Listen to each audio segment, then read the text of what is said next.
Storm Tracker weather with meteorologist Kelly Bates. Hey, good evening. Welcome back. As we take a look over Providence, we are finding ample sunshine still in progress. It's actually a really pleasant but stuffy night, but that's typically what you would see in terms of summertime humidity. Here's where we topped out temperature-wise. Typically, we would make our way into the lower 80s, and we saw 84 as our high downtown. Came to the doorstep of 90 in Smithfield at 88, 89 our high in Taunton. Along the south coast, slightly cooler. We hit 80 in Westerly, 77 out on the block. 81 was our high in Newport for today. So here's where we are right now. Of course, we're on our way down. We're losing the light of the day, and we're in the upper 70s already in Providence. We're in the mid 70s along the coast, and we're still holding on to the 80s in Smithfield, New Bedford, and also into Taunton. Our dew points, as you can imagine, if you've been outside, are still very, very high. Dew points in the 60s, that's what we call muggy. Dew points in the 70s, this is oppressive humidity. And for some folks, it makes it difficult to breathe. So this is actually going to be our trend as we're moving forward, with our dew points of 70 or higher. Here's the mark for 70.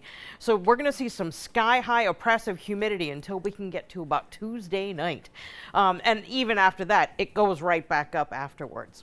Winds are moving in from the south, and this is actually a really good thing because we're bringing the air in over the cooler ocean waters, which have a temperature right around 70 to 72 in most areas.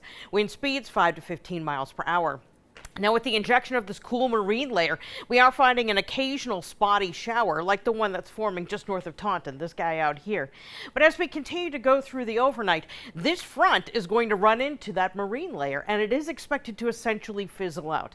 So by the time it gets here, our models are projecting it that it's just going to become a ribbon of clouds. So here's how that goes. As we go through the overnight, there is a slight chance that we could pick up a little stray shower, but I think we're looking at mainly just rolling in the patchy fog here locally.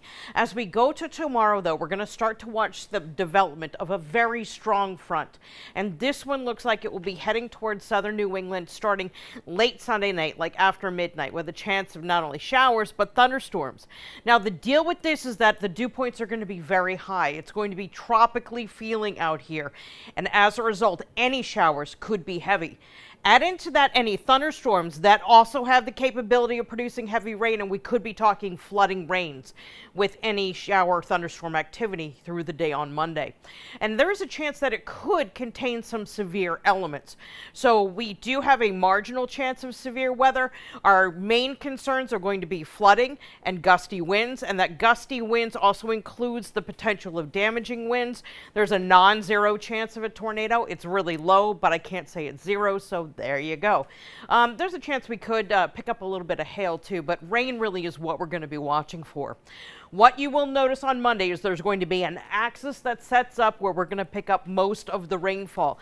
And wherever that sets up, and right now our models are looking mainly in central Massachusetts, that's where we're going to have our jackpot region. But if it moves the slightest bit to the east, it ends up in our own backyard. So it's going to be pretty tricky.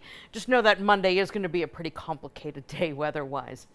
If you're headed to the beach tomorrow, we are still looking at a very high UV index, even though we are looking at a decent amount of clouds after some patchy fog that will be there as well.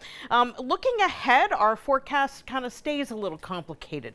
You see, once we get by this unsettled batch of weather and torrential downpours that will be with us Monday into very early Tuesday, we go really, really hot with highs near 90 for Wednesday and Thursday. Both days will be dry, but it's going to be wicked humid and feel even hotter. Nick?